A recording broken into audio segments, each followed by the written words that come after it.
remember reading that Steven Hillenburg wasn't too thrilled with the idea of doing the first SpongeBob movie. Do you know what his initial reaction was when the idea came up to turn them into 3D characters?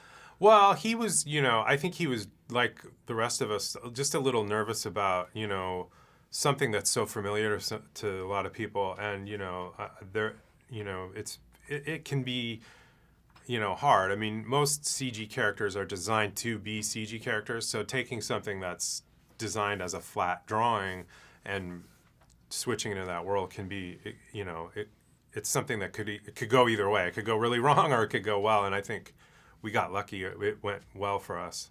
How about from a story perspective? Because I remember also reading that he was a little concerned about stretching the format into a full feature. Did that affect the story here at all? Because it works as a whole. There's a through line, but you can also isolate, I would say, 4 distinct parts of it. Yeah, I mean, I think that's a big challenge for us, but it's also, after doing almost 200 episodes, it's a welcome challenge because, we've been doing 11-minute shorts for so long, and so the challenge of making it still feel like a SpongeBob show, but go for 85 minutes it's fun, it's exciting.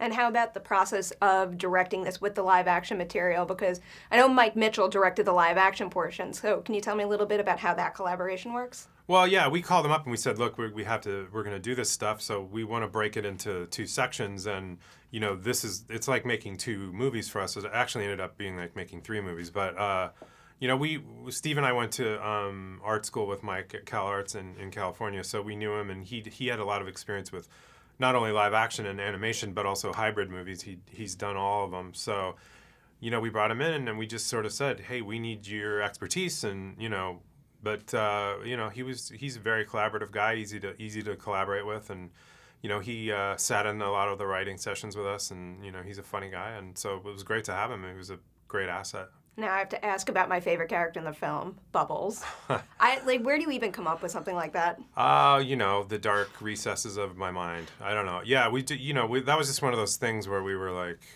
looking for something different, and sometimes you get backed into a corner, and then all of a sudden you're like in a panic, your brain spits something out, and then everyone goes, "What? Where'd that come from?" But he was a fun character. Is there any going too big with a film like this? Because that kind of came out of left field, and I'm like, wow, this is just amazing. Yeah, I mean, that was our thing. We didn't want to be constrained, and that was the whole idea. Well, it's a movie, so we wanted to go as big as possible and make something that people felt was worth getting in the car, parking, paying $11, doing all that stuff. How about the superhero element of it? Because I thought I picked up some connections to Marvel characters, but then I couldn't place other ones. Were they directly related to specific superheroes? No, we tried to relate, we tried to relate their powers to their characters.